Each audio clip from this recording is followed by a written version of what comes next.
Hey, what's going on, guys? Welcome back to the Tuesday show.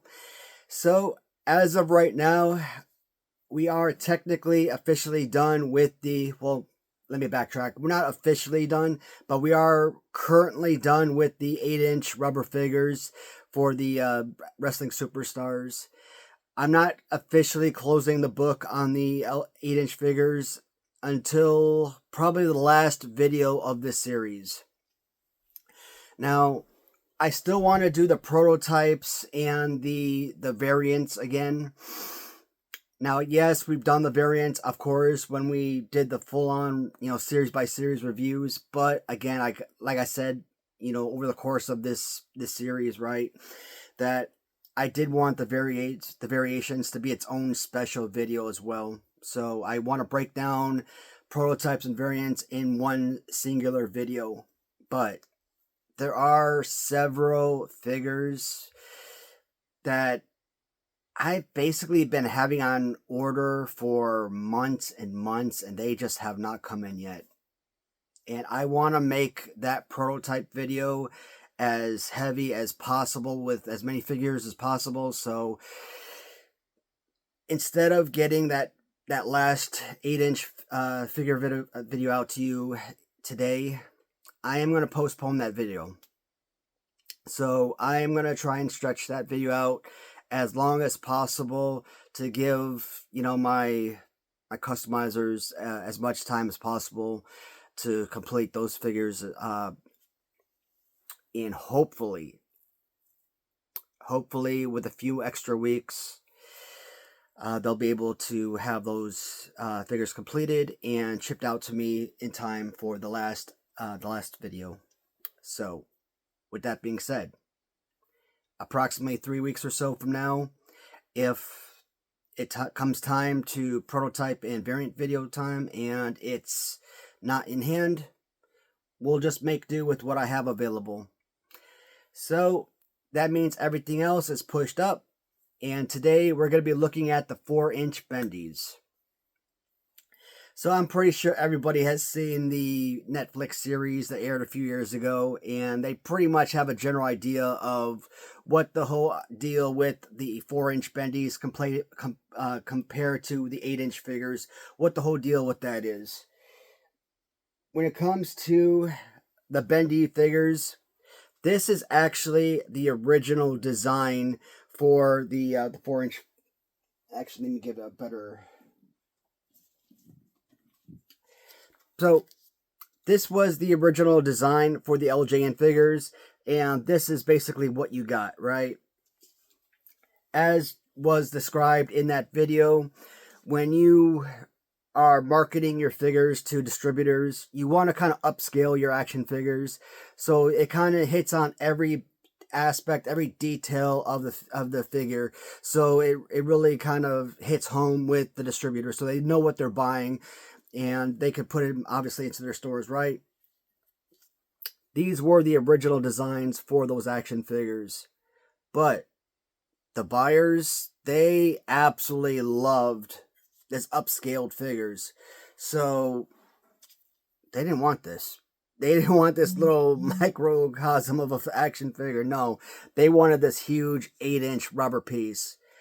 So LJN had to go back to the drawing board, right? And that meant more time consuming, that meant more rubber, that meant new packaging, that meant more paint, and everything had to be redone, and it took a whole lot longer. It was a whole much longer process. But they did not give up on the Bendies. They still wanted to kind of release these figures, right? But here is the deal when it came to the Bendies. When you're looking at like these 4-inch bendable figures, and you kind of look at like the 1990s, and you look at Hasbro's, and you look at Galoob's, or you look at like the 1995 Just Toys bendable figures, those 4-inch scaled action figures, they make sense. Because what are they? They're toys. They're made for children. Small kids, small hands. These figures right here are upscaled. They're much larger. I mean, for a 5-year-old trying to grip something this size, I could understand it being very difficult to play with these for, very small children, right? But when you're holding something as small like this, much more playable. So I understand the desire to get these little small action figures out. And the little small wiring inside the rubber, it made it much easier, obviously, to twist them and bend them into all wrestling holds. Just like your sling 'em, fling 'em wrestling rings, just like they tell them on the box, right? So, when you're looking at your carding of your action figures or the wrestling ring boxes, you're looking at your 8-inch rubber figures. You're not twisting these 8-inch figures into all of these different holds. I mean, they're rubber, they're still bendable, they're still flexible, sure, but you're not twisting them into all of these different holds like they're talking about. But with the bendable figures, with these 4-inch bendies, absolutely. Now, for some odd reason, in 1986, they did come out with a couple of different packaging, and like some of these figures, well, just one that I can see, like Brutus Beefcake, like I noticed that the laces on Brutus Beefcake are filled in, but I'm looking at some of these other figures, I'm noticing that the shoelaces aren't filled in, so like that's kind of like odd, as I'm kind of pulling these figures off the off my little display over here, off the little display stands. So that's awkward. So I'm kind of wanting to look at these carded figures as I'm going through and see if that's like a common theme between all of the different carding. Oh, here's another thing. And I've talked about this in past videos as well. When it comes to the 4-inch figures, like the Series 2 Andre the Giant with short hair. When it comes to the 8-inch figure, I might be willing to pay $800. Seriously, I might be willing to pay $800 for an 8-inch Series 2 Andre the Giant mint on card. But if you are a seller and you are trying to charge, let's say, $300 for a mint on card Bendy's Andre the Giant, I think that is absolutely ludicrous. $200, $150 for an MOC Bendies, I think is absolutely insane. I mean, that's just my personal preference. Like, any of the 8-inch rubber figures with their size and their weight, to me, I've always said, I think weight holds value. That's why I love the Yokozuna Hasbro. To me, that figure, just with the weight of the figure, it's valuable because of said weight. These are so small and thin and lightweight, I just don't see the value in them. MOC or not, rarity or not, I just can't see triple digits in price only because they're mint on card. That's crazy to me. Other people might say you're crazy. That, of course, they're valuable. I could sit there and spend $300 all day on MOC Bendies, no problem. But for me personally, preference-wise, no, that the value to me is not there. One of the things I am missing when it does come to these Bendies, that darn buckle. I've seen them on eBay. They're like $125 just for the darn buckle. I'm like, I want it for the collection, but I am not paying $100+ for a darn belt buckle. That's just crazy. That's insane. But this card backing right here with the little belt up here, I call this let's call this volume 1. And like I said, you're going to see 2 different card backings, so let's call them volume 1 and volume 2. So Andre the Giant, and I believe there were 18 if I'm not mistaken. 2, 3, 4, 5, 6, 7, 8, 9, 10, 11, 12, 13, 14, 15, 16, 17. So 18 Bendy's figures. 19 if you want to include the Canadian Hulk Hogan, or call him a Canadian Hogan, or you can refer to him as like, I think he was part of like one of the championship rings, wrestling rings, if I'm not mistaken. So, and I'll show him off when I get to the Hogan figure, but that is Andre. Also, kind of interesting, all of these designs are based on their original, Series 1, figures, right? Stud and Hogan and, Sheik, Piper, Nikolai Volkov. These are all Series 1 LJN Wrestling Superstars. But when they made Andre the Giant, they didn't go off of his Series 1 action figure, long-haired Andre, elongated forehead. They went off his 1985 Series 2 short-haired Andre figure. Of course, if this was released in 85, early 86, maybe that's why, because his hair was already cut at that point. They already released the 85, early 86 Series 2. Again, some people might say Series 1 was released in 85, Series 2 in 86, but me, I break it down 84 for Series 1. With some figures, the second half of Series 1 being released in early 85, so I generally call Series 1 84, and 85, 86, 87, 88, right? And then Series 9 or Series 6, 89. That simplifies things. So, but Andre the Giant, he definitely has one of the better bendable figures, right? And like I said, these things, you can sit there and you can twist them and bend them any way that you need. So a lot easier than any of your 8-inch figures, no doubt.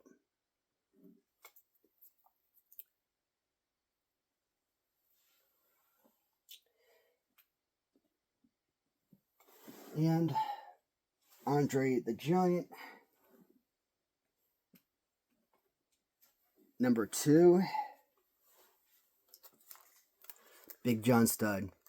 And I always say, man, all of these, whether you're looking at the posters, whether you're looking at the LJN loose figures, if you're looking at the carded figures, if you're looking at the Bendies loose, if you're looking at the Bendies carded, they all basically fall in the exact same order, and that just makes it easy for me. If I'm looking at something, it just helps me find the figures, much easier that way. This card's pretty messed up. I mean, I had to, obviously this was coming off, I had to tape this down. And like I said, I mean, a lot of the stuff when I was buying this stuff, I wasn't willing to pay a fortune on this stuff. So maybe I won this on auction for $30. I'm estimating, I'm guessing, I don't know. I could have paid $100, but I highly doubt it. In this condition, I probably would have won it for an auction for like I said, $30. And just to say that I have a quote MOC figure, it doesn't have to be the greatest condition in the world. Just for something for my collection, for videos like this, it serves my purpose, right?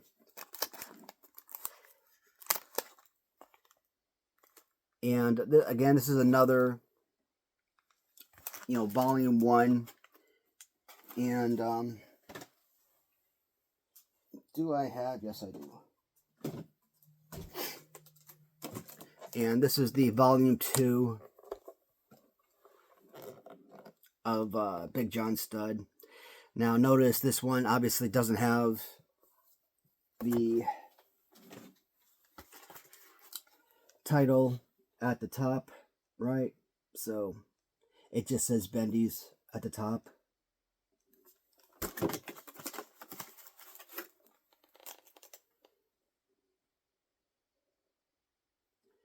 So at some point, I was thinking about going back and like getting all of these as well, right? And I had started an adequate collection of these card backs, but after picking up, a handful of these cards, I'm like, not worth it. literally the exact same figures. I mean, there's no difference, no change to them. That right there, you're basically you're buying duplicates just for the variation, and depending on price, if these were selling for like $30 a piece, mint on card, maybe. I could probably fathom buying them for that price. But if you're paying like $130 per card, is that variation really worth that much?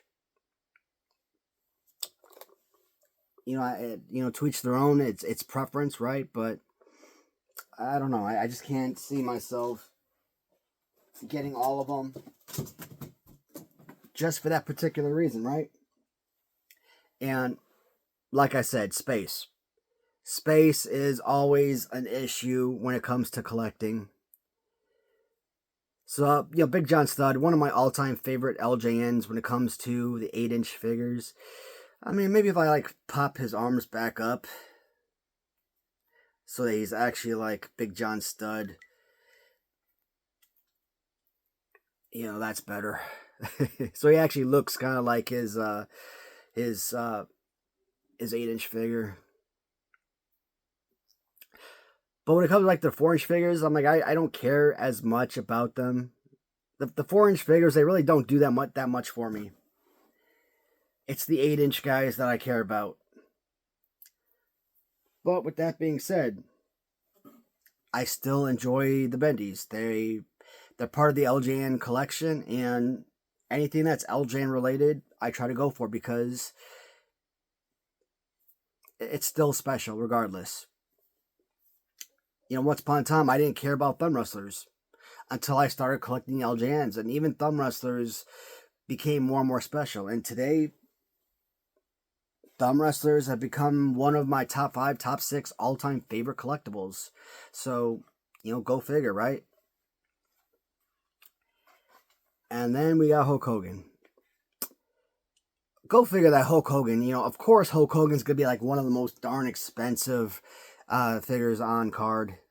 And hopefully this one is mint, and I think he is, yeah. I don't know if I won this one on auction or if I got this as a bite now. I don't remember. I'm hoping I got this one on auction and won it for a decent price, because if I had to do a bite now, this probably would have set me back probably a couple hundred, maybe a few $100. But if I won it on auction, I probably wouldn't have paid up a whole lot for it. But luckily, this is a pretty decent card. Bubbles cleared, holding firm. So that's nice.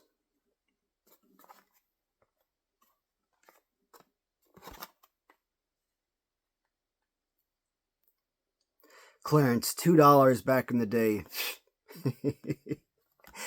And, you think if you actually see Hulk Hogan on eBay today, Bendy's Hulk Hogan, mint on card, this figure would probably go for like $400 or $500. Insane. No, I did not pay $400 or $500 for Hulk Hogan, because it just wouldn't happen. I would absolutely refuse to pay that type of money for any Bendy's figure. I don't care how close I was to complete the collection. When it comes to Bendy's, no. That's just too much. That's just overkill. I better be getting like 2 or 3, MOCs out of the deal to spend that type of money. Hulk Hogan, loose, another great figure. Hulk Hogan, he always gets great pieces. And why is his arm like always like super way up there? I feel like his left arm is like a lot bigger, but it's not. About the same length. And of course, like I said, you can consider this not 18 figures. You can consider it to be 19 figures if you consider his wrestling ring counterpart. But notice that his wrestling ring figure is a lot bigger than the rest of the Bendies. So, like, substantially larger in comparison to the rest of the Bendies. So, not only taller, but like wider and thicker, heavier, a lot more rubber to the, much more, rubber to the figure. So,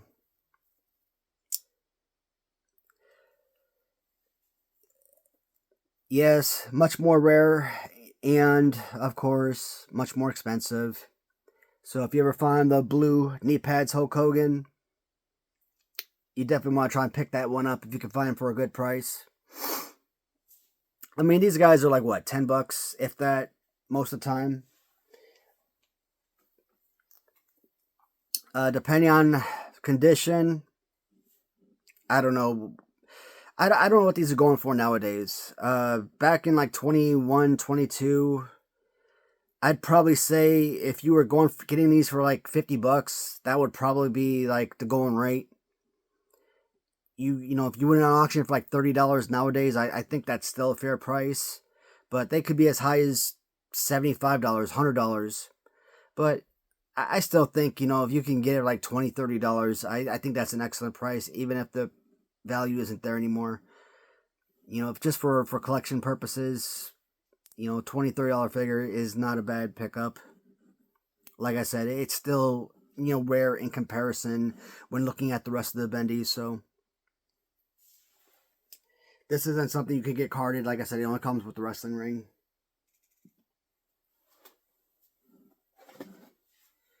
This one's kind of wavy. That sucks. Huge freaking wave in the card. I hate that. But he is a mint on card figure. Holding... Oh, no, he's not. A little bit of bubble lift. Iron Sheik. The one thing I will admit, at least with the Bendies, there are certain figures that they may not have the best LJN 8-inch figures, but at least they're Bendies figures actually make much better serviceable figures, because you might hate his pose as the 8-inch figure, but as a bendable figure, you can change his pose to anything you want to actually make it a serviceable, playable figure. So you want to take this Iron Sheik and throw him in there with your Galoobs and Hasbro figures, and have you know pre-Mattel retros, of course, and have an Iron Sheik as part of your federation, your wrestling toy play. And of course, if this was like early 90s or something, you know, way before Mattel retros, obviously, you can have Iron Sheik as part of your play and have a great play pose to go along with it. So having a Bendies of Iron Sheik wouldn't be a bad pickup if you were a kid back in the day. And I do actually have a second variation of Iron Sheik as well.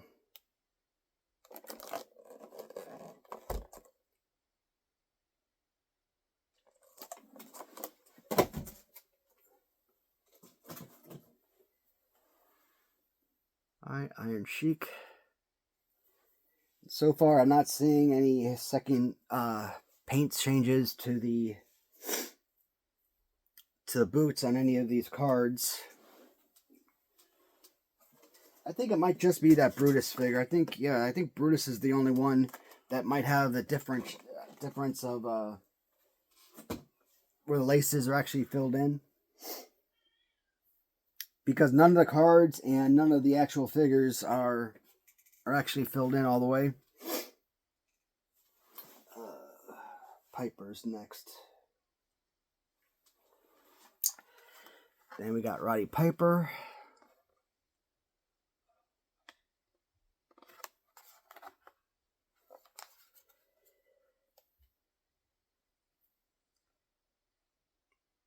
Trying to look at the back of this card. I want to get that prototype.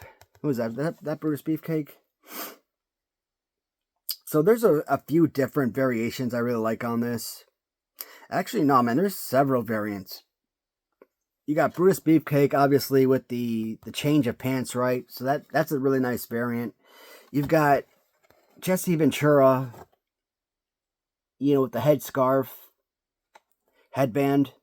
You got Corporal Kirchner with a massive change to his, camo attire. Of course, you know, George Steele still has the actual fur on the chest.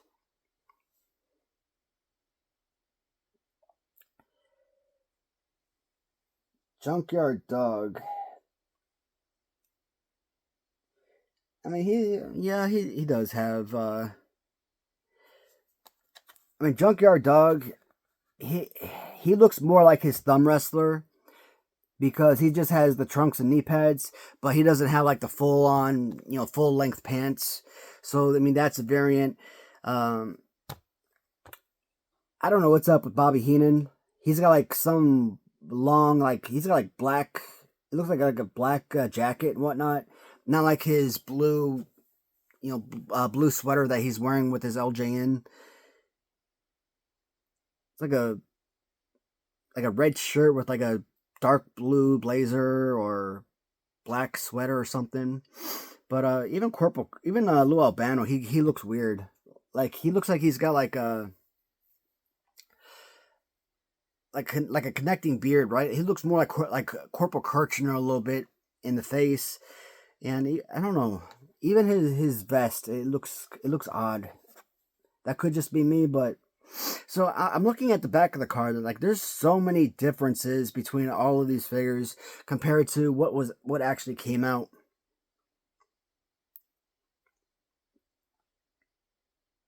But we got Roddy Piper. Do I have another Roddy? Nope. Then we got the Roddy Piper figure.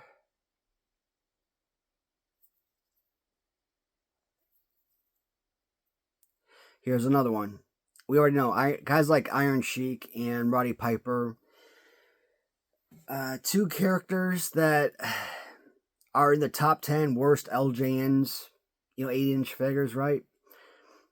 And with the Bendies, at least you can change their fighting pose to actually give them real playable fighting poses so they can actually be serviceable. And Roddy Piper is one of the best darn characters in WWF, so it's nice that you could actually make use out of this character. So that's pretty awesome.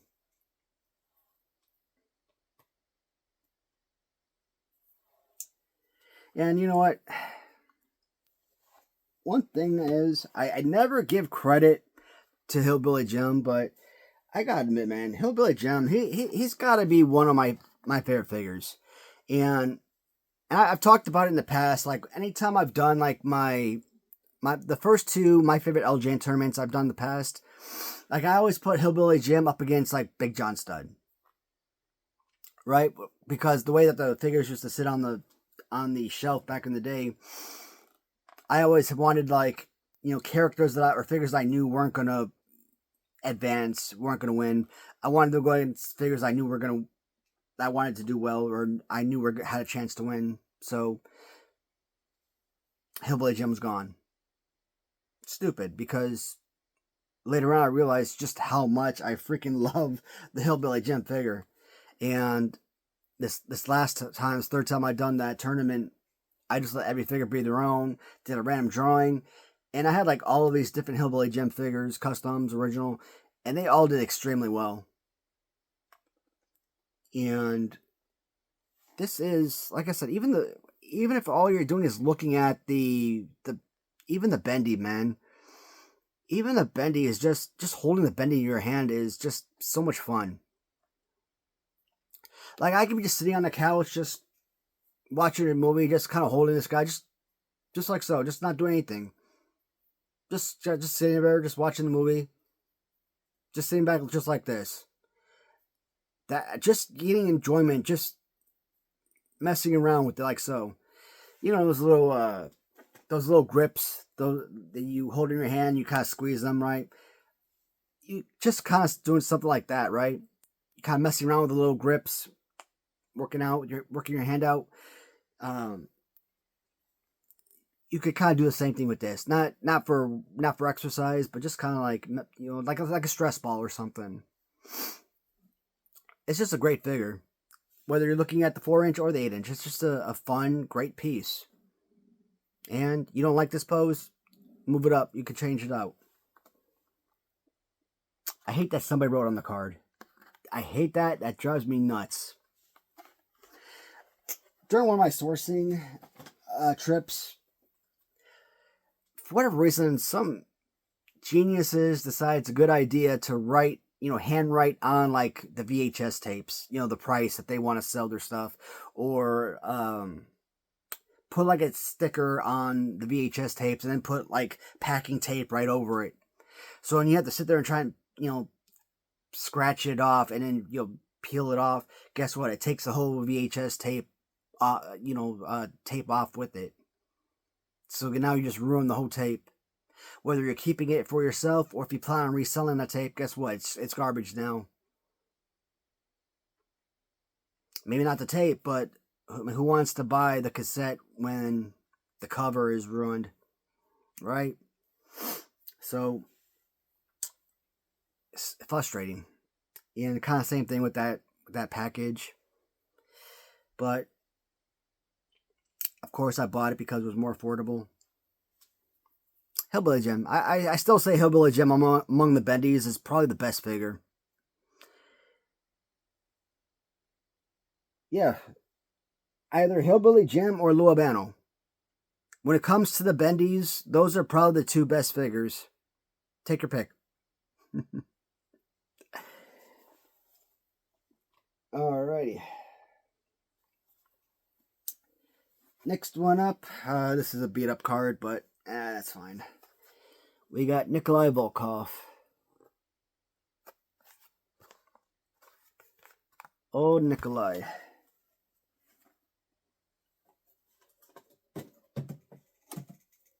And I do got a second card for him as well.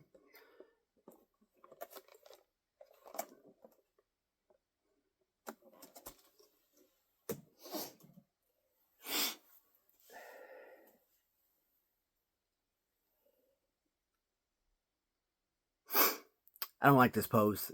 And I know I could always change his pose, but like looking at him like this, he's like too Don Morocco right here for me. At least, his regular pose is good. But this arm's, down low like so. Like I said, too Don Morocco right there. But I'm not going to change that. I mean, they just sit on the little 4-left 3D creation stands, and they're fine. They look solid.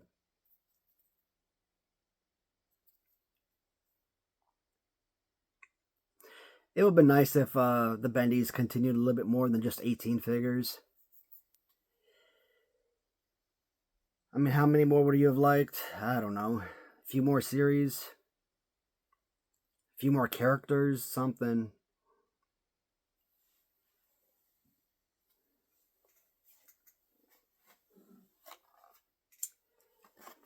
Then Junkyard Dog. Like I said, I like that they have the built-in chain, right?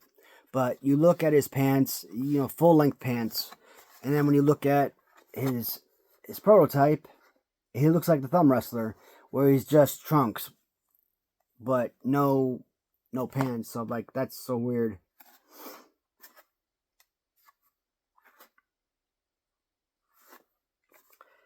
I find it awkward how this is a mint on card figure, but his his boots are still chipping on the inside. $1 at a store called YDC, or is that YOC? I think it's YDC.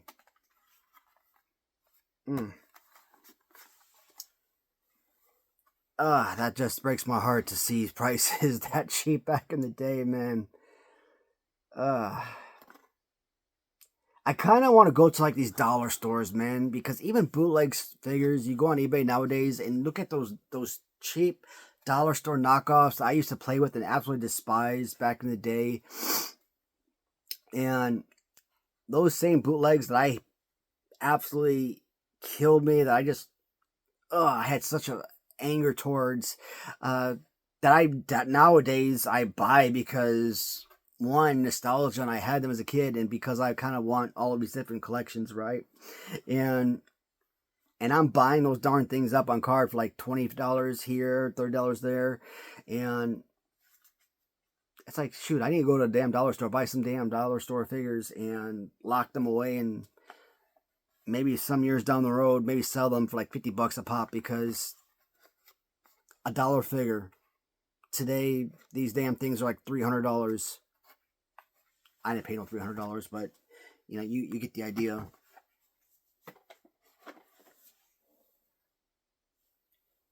But yeah, Junkyard Dog, he's definitely one of the better, you know, loose figures for the Bendies.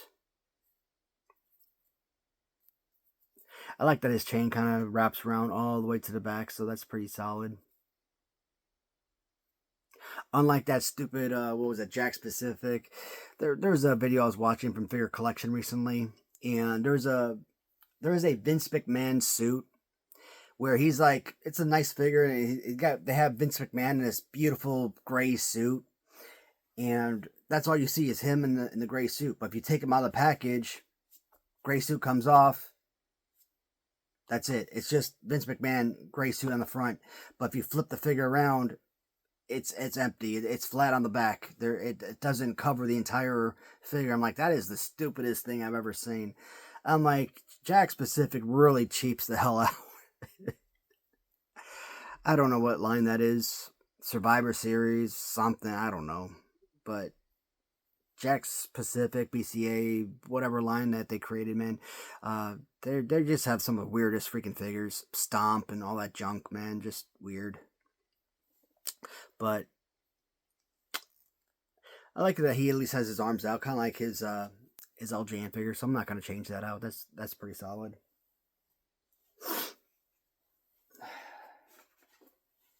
My God, this one right here. I tell you, man, there's probably 3 LJNs or probably 3 Bendies in this line. MOC wise, that are practically impossible to come across, yeah, as loose figures. 3 or 4 figures that are impossible to come across.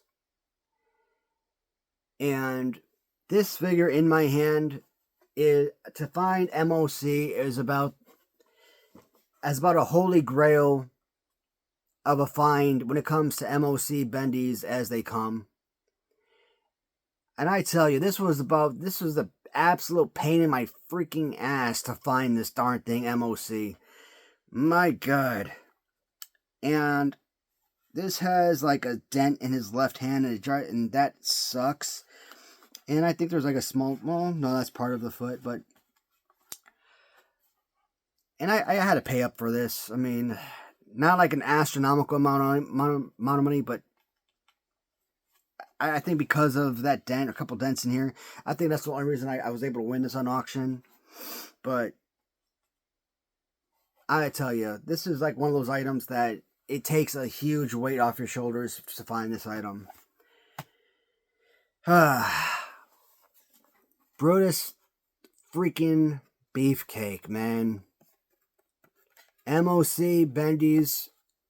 I'm not even joking when I say that finding him on card as a Bendy is a legitimate Holy Grail pickup. Try to find this on any freaking website. Try to search Facebook groups. Try to go on eBay, Mercari, and try to find the darn MOC Bendy's Brutus Beefcake. It cannot be done.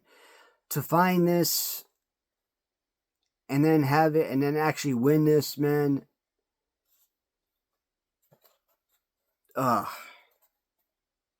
Frustrating.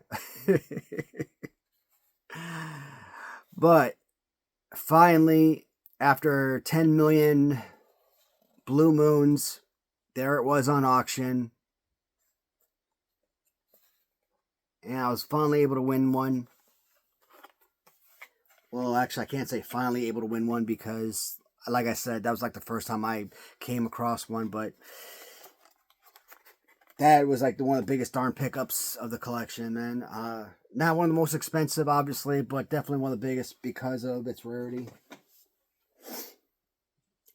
The loose figure, however, needs to be swapped out immediately because I've had this loose one for probably 1.5 to 2 years, and this damage to the foot bothers the heck out of me. But even the loose figure, I mean, even a loose figure is like probably $40 or more. And I don't want to pay $40 for a Bendy. like I said, I don't value these figures that much, right? So it's hard for me to put a price tag, a high enough price tag on these figures because I don't covet them as much. One thing I noticed with these figures, does he have it on this one? He does not. They're just plain pink pants, right? With the original LJN, you know, it has like those like black spots, like leopard print type of print on the pants, where the Bendy is just, like I said, just plain pink pants. So that's really odd that they would, you know, cheap out with the design of Brutus Beefcake's pants. But he is the only figure thus far that I've come across where the laces are actually filled in on his figure. Everything else is just, you know, plain boot color. Like if Roddy Piper's boots are red, his entire boots are red. Hulk Hogan's boots are yellow. Everything is yellow. Andre the Giant's boots are blue. Everything is blue. You would think, okay, Brutus Beefcake, his boots are black, so everything would be black. Nope. They actually give him, you know, gray laces. So, why is his stuff filled in, but nobody else's laces are filled in? I find that awkward, or I find that to be odd. But they didn't fill anything. They didn't fill any of this in.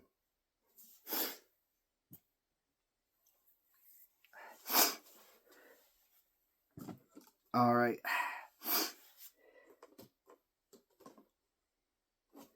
Next one up, we have George Steele, the guy that looks like E.T.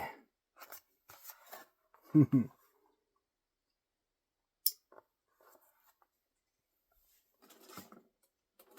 right.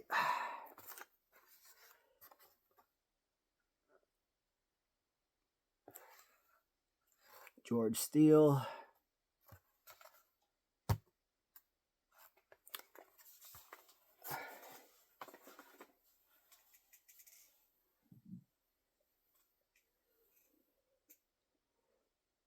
Let him wobble like E.T.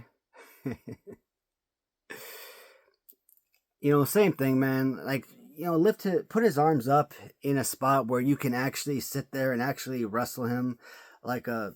Now he just freaking looks like Frankenstein. But put his arms up in a spot that, you know, actually allows him to actually wrestle like a real wrestler, unlike his other terrible spots.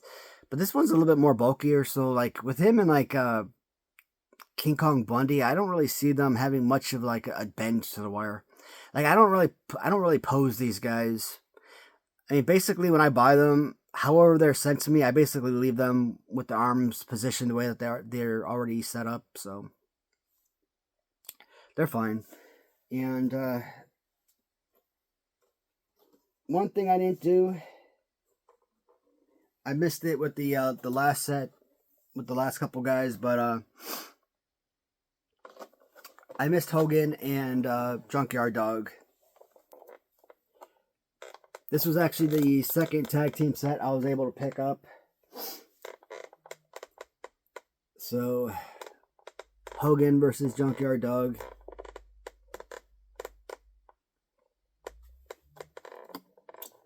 So, one of 4 tag team sets that LJN Bendies did release.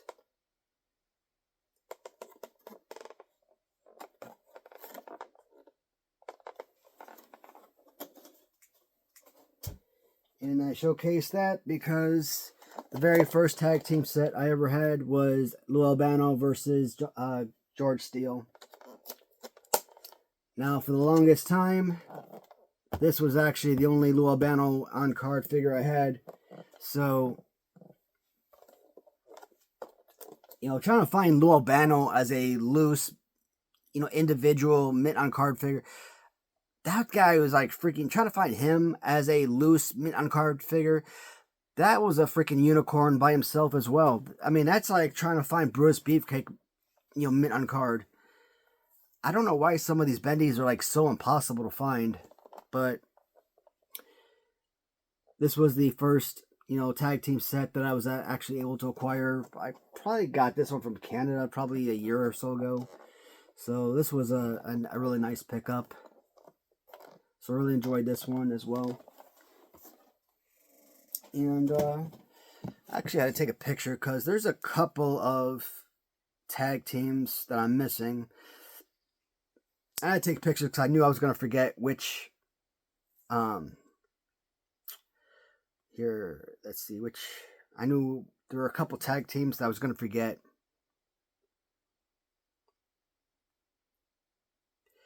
Alright, so a couple of tag teams that I'm missing is the Iron Sheik and Nikolai Volkov. Yeah, I've never seen that one. And there's a darn seller on eBay that has like a picture of that posted, but it's not for the actual tag team. It's for an acrylic case. So every time I come across that, I'm like, oh shoot. And I want to click on it, and then I realize it's not for the LJN Bendies tag team. It's for an acrylic case that they're selling. I'm like, you son of a gun. So that's like almost false advertising. But not really false advertising, because they're not, like I said, they're not advertising the LJN, they're advertising the acrylic case. But when you're looking at the picture, that's your first, where your mindset goes first.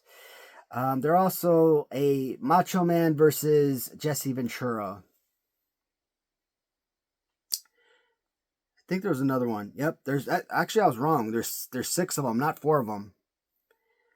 There is a Big John Studd and King Kong Bundy tag team, and there is a Corporal Kirchner versus Ricky Steamboat. Damn. 6 tag teams. Wow.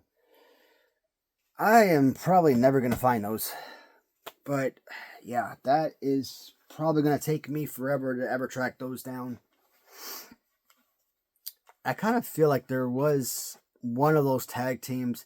It might have been Macho Man and Jesse Ventura that I might have seen probably within like the last month or two. And I probably put in like a $400 bid on one of those, and I still lost. So that just shows you how high people go on those darn tag teams. And tag teams, I might go a little bit higher because they're tag teams, but because they're tag teams and because of the rarity, but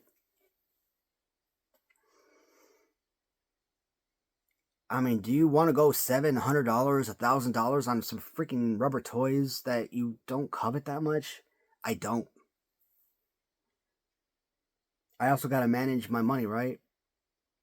If I had unlimited funds that I could just spend my money willy-nilly, it's like, okay, just throw a number at it and, just buy whatever, but I can't do that. If I had like Jack Doherty funds... Asshole kid.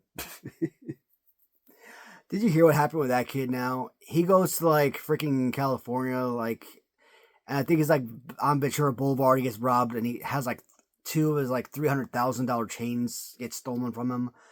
I'm like, dude, why are you flaunting $300,000 chains? Why are you buying $300,000 chains? How are you banking like that?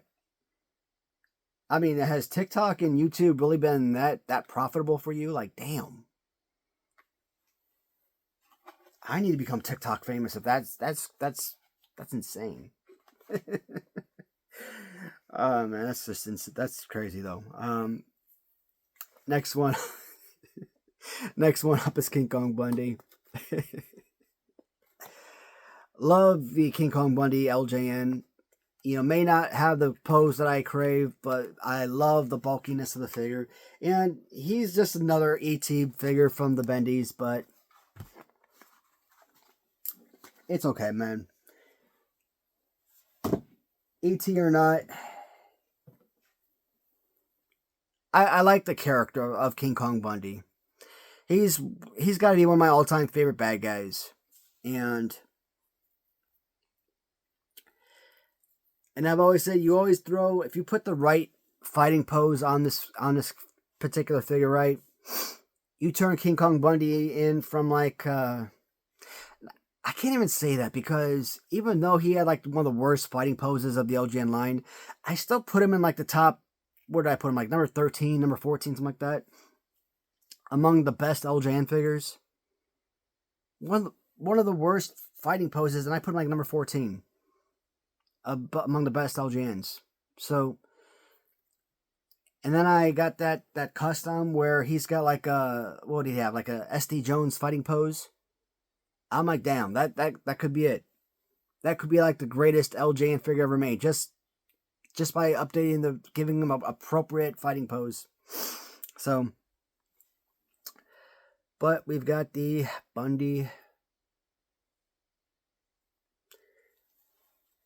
So now you're mixing both Series 1 and Series 2, and you really only have like a couple of Series 3 figures to mix in, and that's pretty much it. They didn't go too deep into Series 3. They only added like a couple wrestlers and a couple managers, and they stopped the line kind of nonchalantly, which is kind of weird. You would have thought that with like, what was it, 17 characters released in Series 3, that they would have added a whole bunch more, but next up, Paul Orndorff.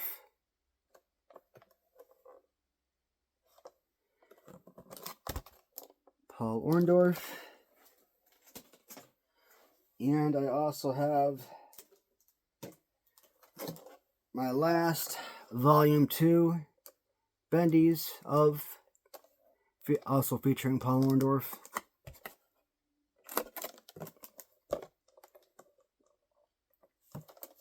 Alright.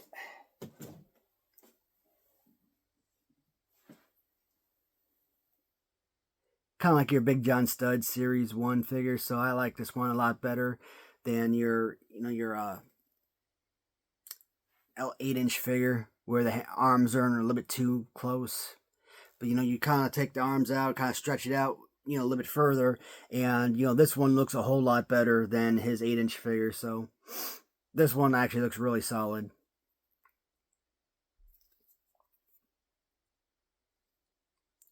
When it comes to the Bendies, I mean, unlike the rest of my, series review videos, where I've actually been giving values and prices on these figures, I haven't been doing that for the Bendies. In all honesty, you really, unlike, the only one I've really priced is this figure. But the rest of the Bendies, you really can't price these, because you really can't put these up. Like, if you put these up for like 99-cent auctions, and let's say $5, shipping, someone might bid on it and win it for like $1, $1.25. If they're bidding on other items that you're having for like 99-cent auctions, they may throw a bid on there and hope to win multiple items, but you're not gonna like sell, list this for like $10 and hope that you're gonna, make a $10 sale with $5 shipping, anything like that. Sell this for, $10, $15. You can't do that. You're gonna basically have to list like 5 or 10 of these guys together and hope that you put it on auction, and maybe hope that you get $15-$20 for it. Maybe $25 for a lot of 5 or 10 figures. That's really, when it comes to the Bendies, that's really their only value, is if you bundle up a bunch of figures together.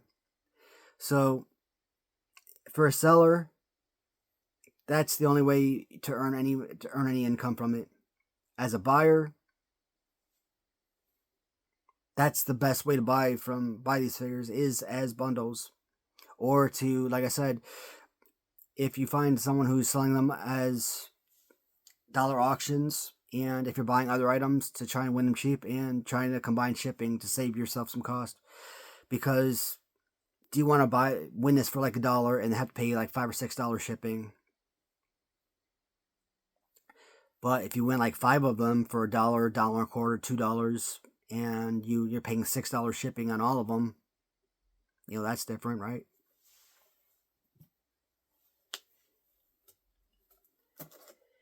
All right. This is, I don't know if this was classified as a holy grail, but I think among the Bendy's figures, this was definitely a grail piece at the very least. And Bobby Heenan. I don't remember when I got Bobby Heenan, but among all of the carded figures, he was definitely somewhere towards the end. And I'm wondering, I can't remember, did I get Bobby Heenan carded before I got the loose figure? I don't remember.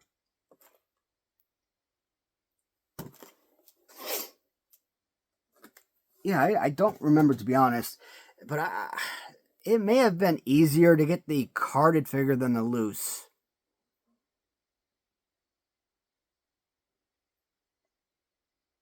I honestly, I can't remember, but at some point, but I know that I did pay the hell up for this guy, and I paid up for this guy multiple times, man. I don't know if the value is still there today, but at one point, a loose Bendies, and I don't think anybody ever played with Bobby Heenan, so he's pretty much always going to be like a mint figure if you can find him on eBay. But a loose Bendies Bobby Heenan will normally sell on auction or buy it now for around $100. Think about that. The 8-inch rubber figure is about a $10 to $20 figure, but the little 4-inch Bendies is roughly $100 to $125 figure, maybe even as high as $150 for the little 4-inch guy. $100 to $150. I won him one time, and then I won him again. I probably won him like 2 or 3 times actually, and I think I won one auction. I won him, and I won him in a bundle with a bunch of other figures, and because I already had him once, I sold the second time I sold him by himself, and I probably sold him for like close to $100, maybe $80 or something. So I earned a good portion of what I paid for that bundle back, just for selling that one individual figure. So I'm at, because I bought him before, I knew the value of the figure, so that helped a whole lot. But and then I think I may have gotten the carded figure not too long after. It is possible I may have actually paid less for the carded figure than I paid for the loose. Maybe. My memory sucks. I don't remember. But point is, whether you're getting him carded or loose, it is a rare figure. It is definitely one of the most expensive figures from the line. From the Bendy's line, at least, right? And when I'm talking about probably the best figures from among the Bendies, Albano is definitely on that list. Hillbilly Jim is definitely on that list, right? Take away the value. Value not included. I think Bobby Heenan's got to be on that list among the Bendies, among the best figures. So, yeah, if he's not in the top 2, he's got to be at number 3 for me. I'd probably say maybe Hillbilly Jim, Albano, Bobby Heenan are my top 3 favorite Bendies. They're not my top 3 favorite original, 8-inch figures, but they sure in the hell killed the rest of the Bendies by far. It's just so weird to think in terms of value and preference, how different the 8-inch figures, how far they differ from the 4-inch figures. 8 inches, a $20 figure. 4 inches, $150 figure. Insane, right?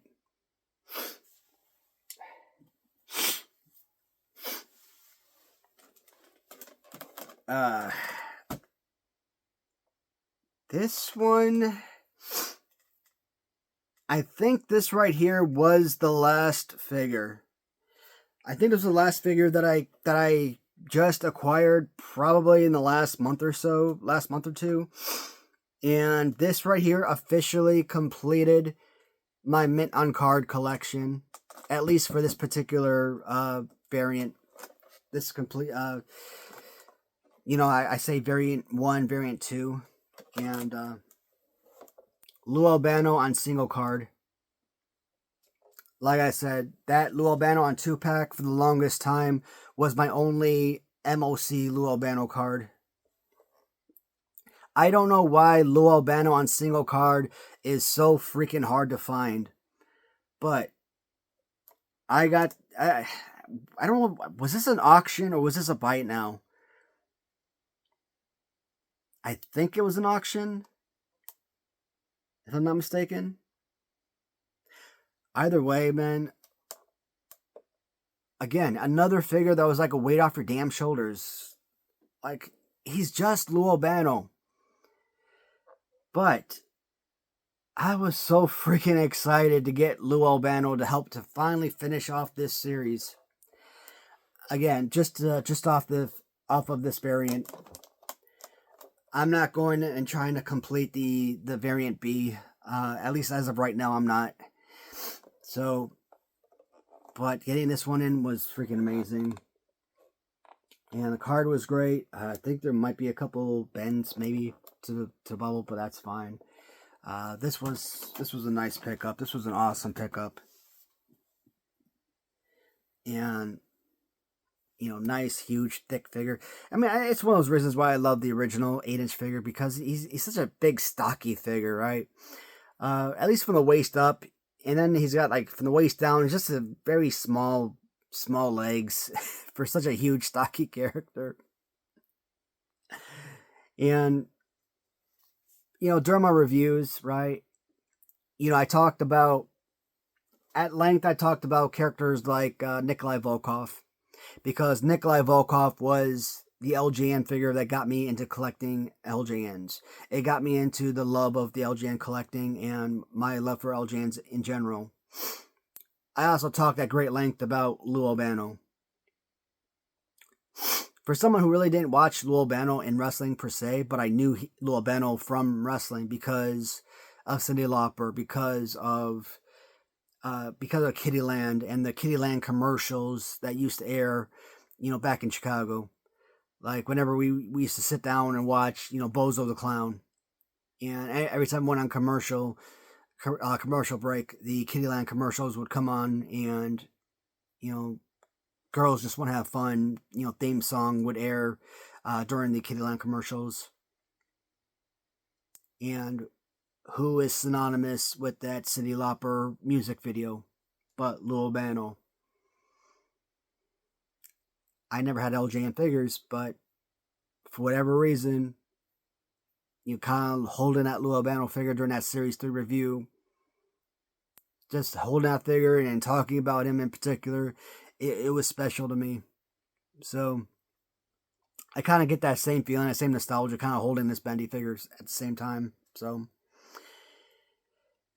love the huge, thick stockiness of it, and I love that they kind of keep that going with the 4-inch guys. So definitely, like I said, right there. And he might be better than Hillbilly Jim. I mean, I like I said, I love the huge thickness of the figures. But you can't go wrong with either piece. They're both perfect.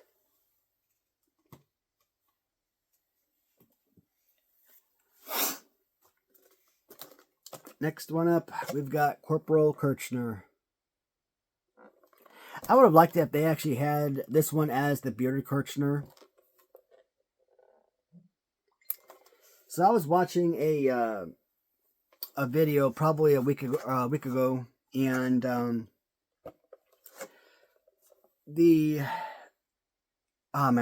forgot who was doing the review. But the video was like an hour or so long, and the interviewer was interviewing one of the original designers and stuff for LJN, and he was talking about Corporal Kirchner and why they had basically the 3 faces of Corporal Kirchner, right? And basically the only reason why they had 3 designs for Corporal Kirchner is because the production team, they wanted to have the beard, but they couldn't get the stubble. They couldn't get stubble on there correctly, and so that's why they kind of scrapped it and went with the clean shaven face. And so it was basically too difficult for them to create it. And so when he was talking about, today's modern figures, he was like, if you have a stubble version, that's probably the most rare and probably the most valuable figure. And, the interviewer was kind of laughing at that. It's like, yeah, in all honesty, it's actually the bearded Kirchner that's actually the most rare, most valuable. Stubble is like, and when we think about, today, like, clean shaven Corporal Kirchner was like a $10 figure. Stubble was like a $20 figure, and bearded Corporal Kirchner is probably like a few $100s, right, in value. But you talk to this guy, and it makes it seem like the bearded Kirchner is like the most common Corporal Kirchner figure, out there, and the stubble is like, oh my God, it's like a total unicorn, and clean shaven is like, so and so type of deal. And it turns out that wasn't the case, I guess, that the beard is actually supposed to be the original design. And I just found that to be fascinating. So I kind of look at this, and I kind of look at the clean shaven look, and I'm like, well, if the beard is actually the original design, why wouldn't they have put the beard on the Bendy's figure as well? But we kind of go back to that same explanation. If they were having trouble with the stubble and applying the beard, that's pretty self-explanatory then now, isn't it? But I would have liked to have seen, obviously, Corporal Kirchner with beard, because why? It's a beard. It's an added graphical design to the figure. It just looks better, right? So, and Corporal Kirchner, it's just a great looking figure overall. So, and anything that's military related, I'm a fan of. So,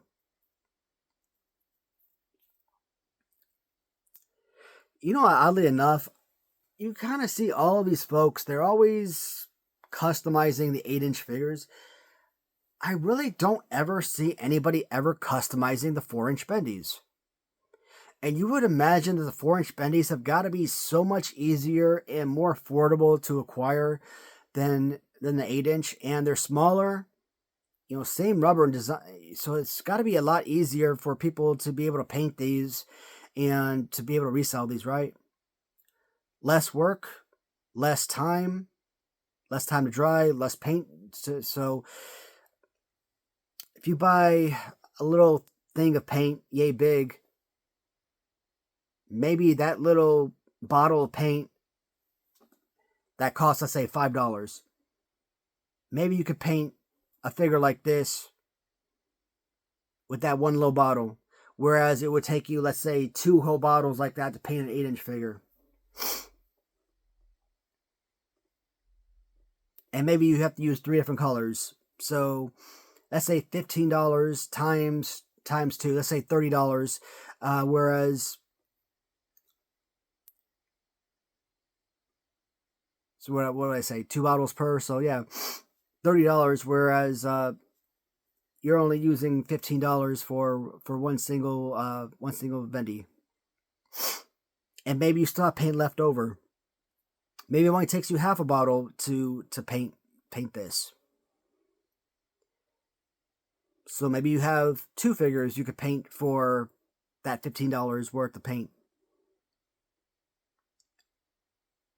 I'm pretty sure there are people that would gladly buy a 4-inch custom figure. I know I would. I would love to add more Bendies to my collection.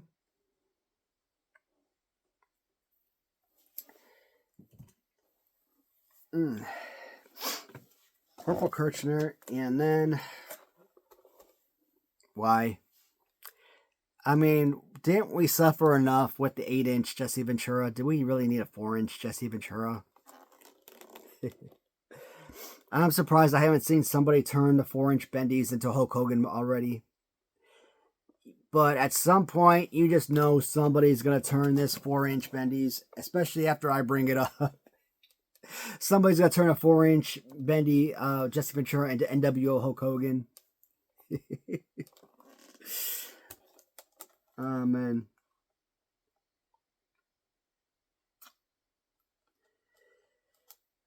I know a lot of people crave this. Original store tags at the top of the cards. But for me, I despise that. I hate that. It drives me nuts. I'm not a fan of having store tags at the top of... to me, it just ruins... It ruins everything. It just ruins the card. You know, this wouldn't be a bad figure if it just wasn't for the horrible pose, man. I mean, flip the arm around a little bit, but no, I'm not going to mess with it a whole lot. Man, we're at an hour and 11 minutes. That's crazy. I didn't think that this would go past like 47 minutes. Not 45 minutes, but 47 minutes. That's kind of an odd time to choose.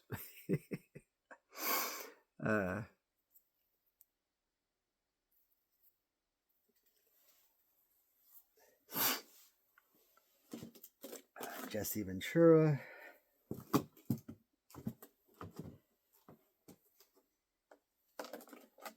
I'm wondering. I thought Lou Albano was my last figure, but I may have been wrong. If that wasn't the last figure, this might have been.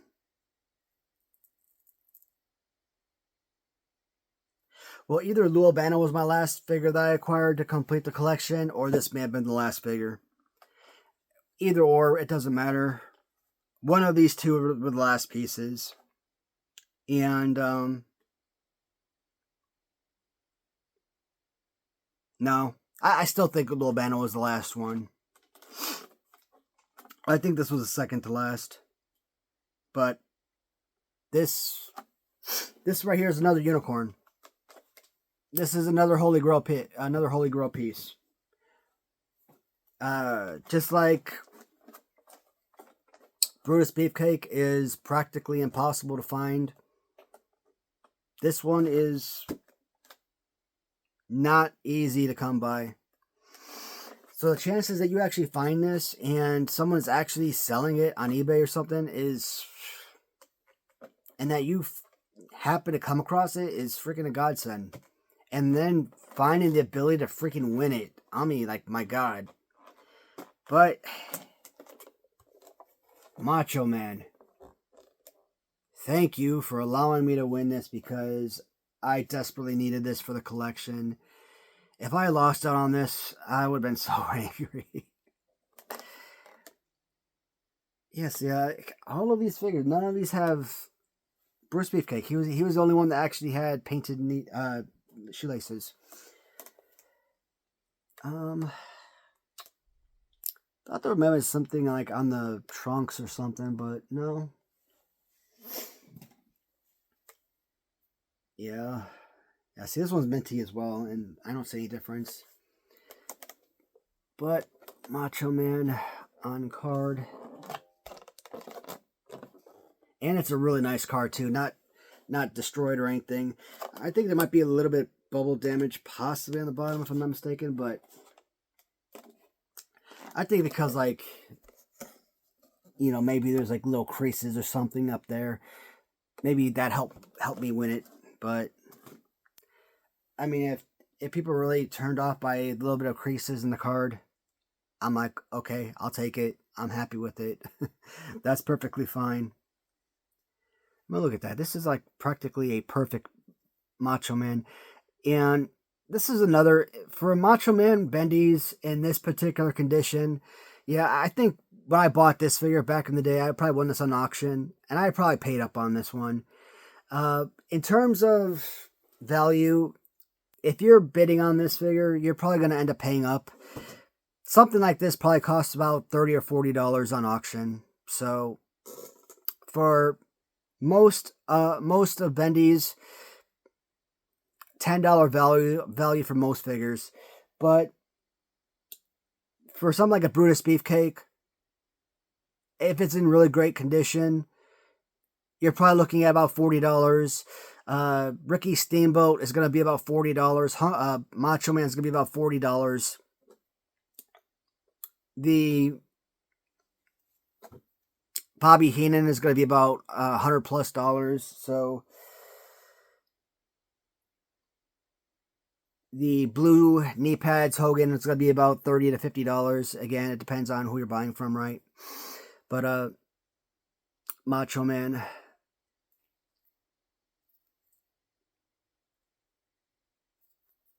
awesome, awesome, awesome. Love it, love it, love it. And love the pose a whole lot more. And of course, the last figure is, of course, Ricky Steamboat. And like I said, if you are buying a Ricky Steamboat loose, this is one of those figures that you're probably going to spend around $40 for a loose figure. So, not exactly a cheap or affordable figure if you're buying him as a loose figure for the collection.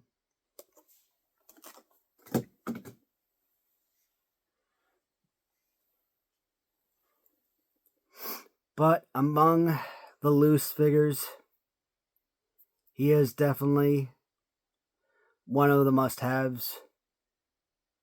Him and his thumb wrestler, his Bendy and his thumb wrestler are probably the, highlight for those respective collections. For the thumb wrestlers, yes, we know Bundy is the #1 big piece. Jake Roberts, #2 big piece. But Ricky Steamboat for the thumb wrestlers, #3, with Paul and Orndorff as #4. And pretty much all the others are just, $5, $10 thumb wrestlers. But those are the 4 big ones. But when it comes to Bendies, you pretty much have like the 4 big ones with Heenan and Macho Man, Steamboat, and Brutus Beefcake.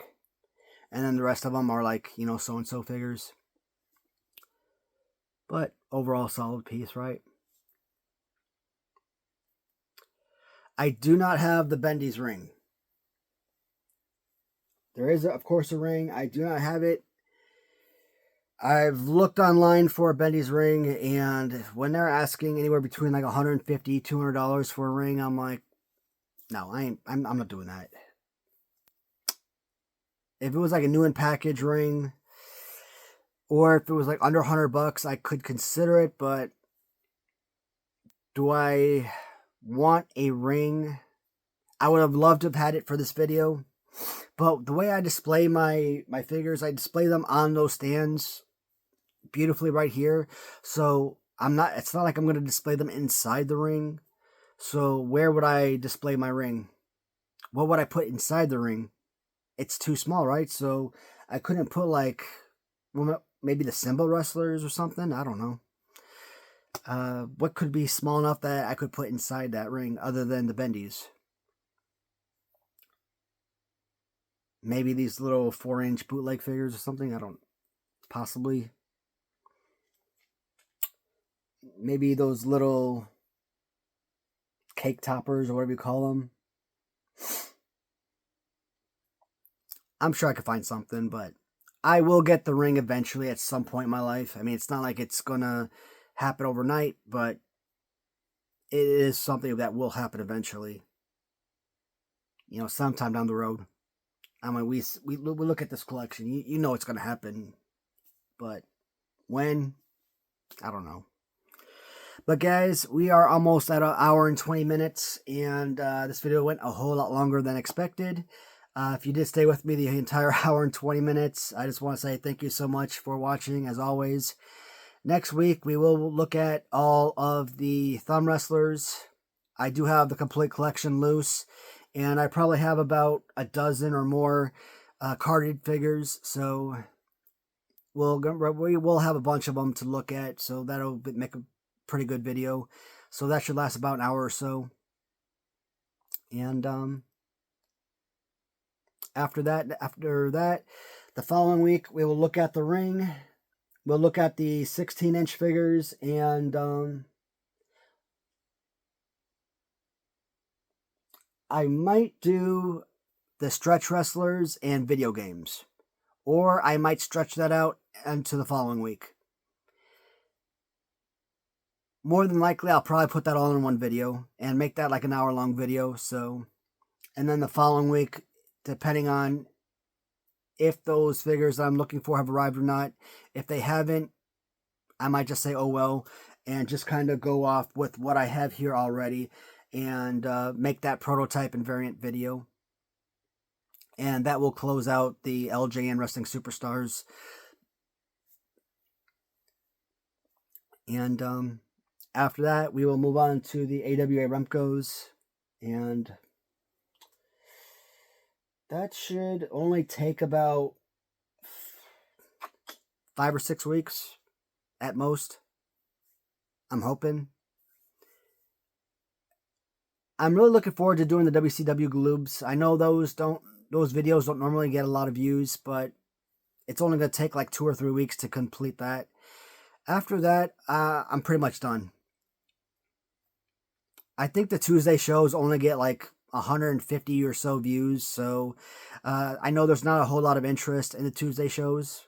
I mean, I do it because I enjoy making the videos, and I do want to keep going for the viewers who actually who do like the shows. And but after that, Tuesday shows are coming to an end, and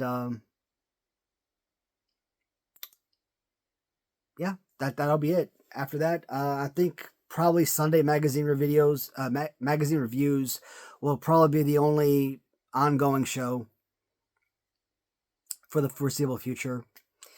And that seems to get a lot of interest, and I'll keep that going for as long as I can until I run out of magazines, and we'll move forward from there afterwards. But as always, guys, thank you so much for watching, and I'll talk to you guys in the comments, and see you next week or in the next Tuesday show.